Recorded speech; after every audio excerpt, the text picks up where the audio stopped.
Our next guest, Layla Buck, is a Lebanese-American writer, performer, and educator. She has lived, traveled, performed, and taught across the United States, China, Australia, and over 20 Arab and European countries. Tonight, she is here to breathe life into the extraordinary story of Hanan, one of 1.7 million Syrian refugees living in Lebanon, photographed and brought to us by Syrian photojournalist Carol Al-Farah. Good evening. I'm here tonight because of my own experience as a refugee, a very temporary one. In 2006, fleeing the Israeli bombing of Lebanon to take refuge in Syria. It took only 3 hours door to door from Beirut to Damascus. Just like that, we were no longer in danger. We were watching it from across the border. It's amazing how short the distance is between safety and danger. It seems arbitrary, really, on which side we land.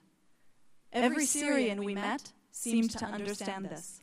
Hundreds of them waited at the border to pick up Lebanese who had fled on foot and take them to safety, many offering their own homes to refugees.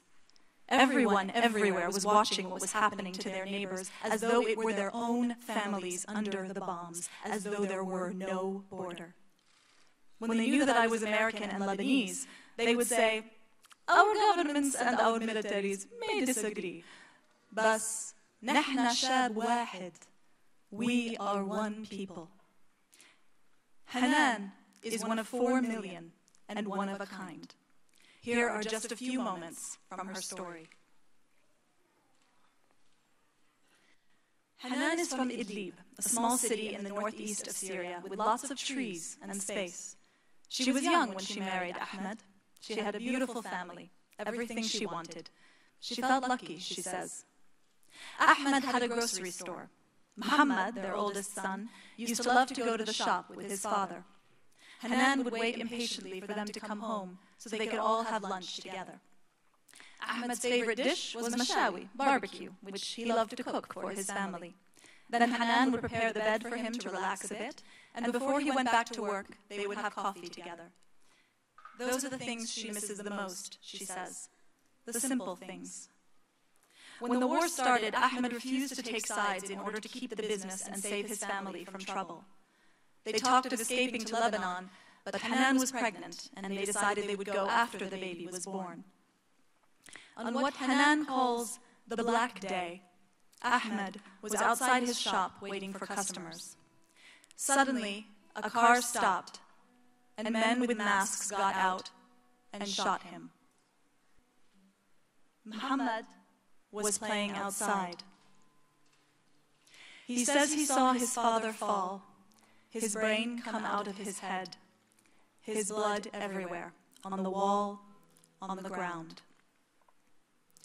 3 days later, Hanan gave birth. She named the baby Ahmed. People told her to remarry, and she had offers actually from other men, but she refused. A few months later, the conflict intensified in Syria, and Idlib turned into a battleground. Hanan had to leave everything to find a safe place for her family. So she fled to Lebanon with her 5 children and her mother-in-law. They settled in Shatila camp, a densely overpopulated neighborhood in Beirut which has been home to tens of thousands of Palestinian refugees for more than 60 years. It is so crowded that from inside one shelter, you can touch the wall of the building across the street. Before the war in Syria, the family had 3 meals a day. Now they can hardly afford one: falafel, lentil soup, or potatoes. Muhammad used to be the best student in his class, but now he refuses to go to school. He spends hours just sitting still in silence, and then suddenly starts to cry. Sidra and Shema are Hanan and Ahmed's 2 daughters. Sidra wants to be a doctor or a teacher when she grows up. Shema doesn't know yet what she wants to be. She does know all the neighbors and loves to play. Both girls enjoy going to school and arguing with Hadi, their younger brother, who loves to bother them while they're trying to study. Hadi is 8 years old. His name means calm, but according to Hanan, he doesn't match his name. Hadi doesn't like to study or go to school like his sisters. He would like to become a famous person. maybe a singer. Hanan's dream is that one day they will be able to go home. So far, a local NGO has helped her with her rent, but they told her recently that they will soon have to stop because of lack of funding. Hanan is terrified that she may end up in the street with her children.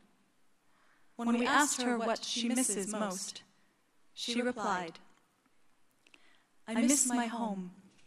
I miss sleeping in my bed. I miss sleeping in any bed instead of on the ground.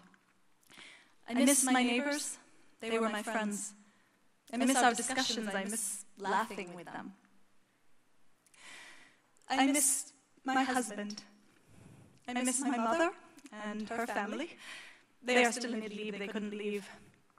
I think about my family all the time. I'm afraid for them.